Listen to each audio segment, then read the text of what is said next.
Hi, I'm Neil from Dabble, and this is our first official weekly update in a series of updates to tell you about what's new in Dabble this week.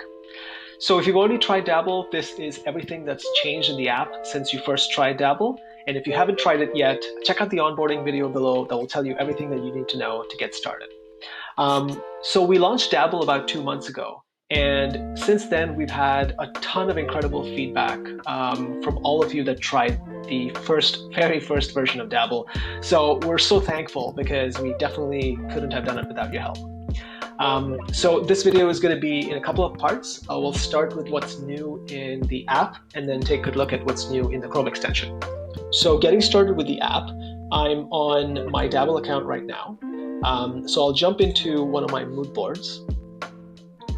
And you'll notice that the first biggest thing that's changed since the last time you checked out Dabble is this panel on the left. We have added a lot of options for wall and floor colors that didn't exist before because we heard a lot of feedback from you telling us how the wall and floor colors didn't really match the ones you had in your space. So we've added a ton of flexibility to change floor colors. You see we've added a ton of hardwood colors, a ton of carpet textures, as well as some tiles. And we're constantly looking to update these and make sure we can match whatever you have in your space. So let us know if the options cover everything you need, and if not, we can fix it. You can check out wall colors. We've added a set of popular wall colors from Benjamin Moore.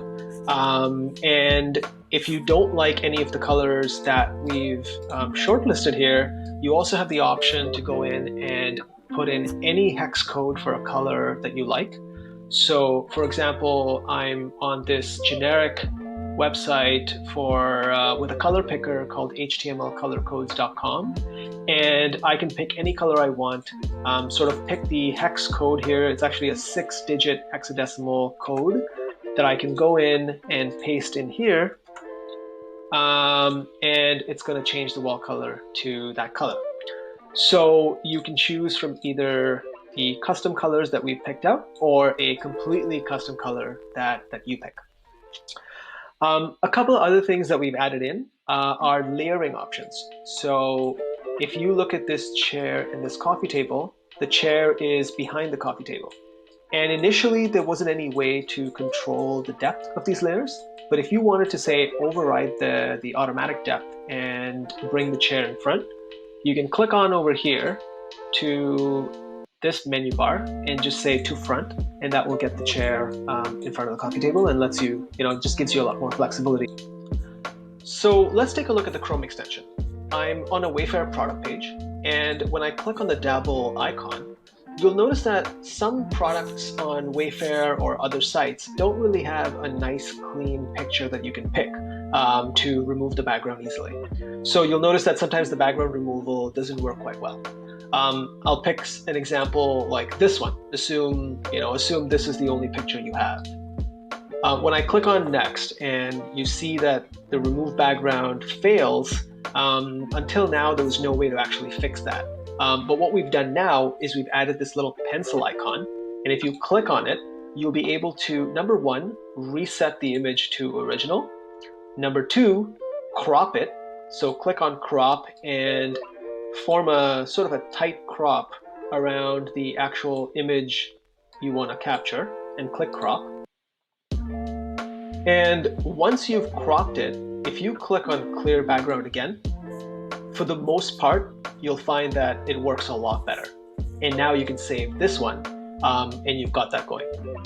Now, another thing you may have noticed is that on some websites, especially on Wayfair, we're automatically picking out the product name and the price.